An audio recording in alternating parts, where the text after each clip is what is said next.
মহাভারতের সবচেয়ে বুদ্ধিমান চরিত্র কে? অনেকে বলেন শকুনি। কূটবুদ্ধি আর ষড়যন্ত্রের এক মাস্টার মাইন্ড। একটি পাশার চাল দিয়ে গোটা কুরু বংশ ধ্বংসের বীজ পুঁতেছিলেন তিনি। কিন্তু তার বুদ্ধি ছিল ধ্বংসের জন্য, প্রতিশোধের জন্য, ন্যায়ের জন্য নয়। তাই তাকে চতুর বলা যায়, কিন্তু বুদ্ধিমান নয়।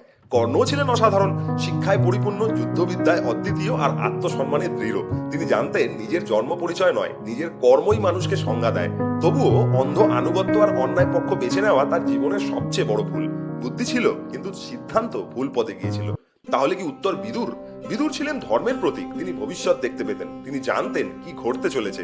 তিনি ছিলেন রাজনীতিক, দার্শনিক এবং সর্বোপরি সত্যের সাধক।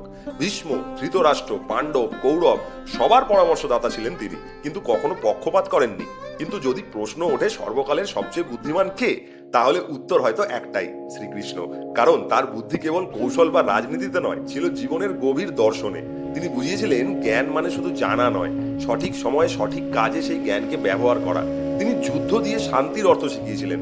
তিনি জিতিয়ে দিয়েছিলেন অর্জুনকে, কিন্তু একই সঙ্গে মুক্তি দিয়েছিলেন কর্ণকেও। কুরুক্ষেত্র শুরু হওয়ার আগেই তিনি নির্ধারণ করে দিয়েছিলেন তার ফল। মহাভারতের প্রতিটি চরিত্রের বুদ্ধি ছিল নিজস্ব রূপে অনন্য। শকুনি কূটনীতির প্রতীক, বিদুর নীতির, কর্ণ আত্মসম্মানের, আর কৃষ্ণ সম্পূর্ণতার। তবুও যদি একটি মাত্র নাম বেছে নিতে হয়, তাহলে সবচেয়ে বুদ্ধিমান চরিত্র ছিলেন শ্রীকৃষ্ণ। কারণ তার জ্ঞান আজও বেঁচে আছে, 1000 বছর পরেও।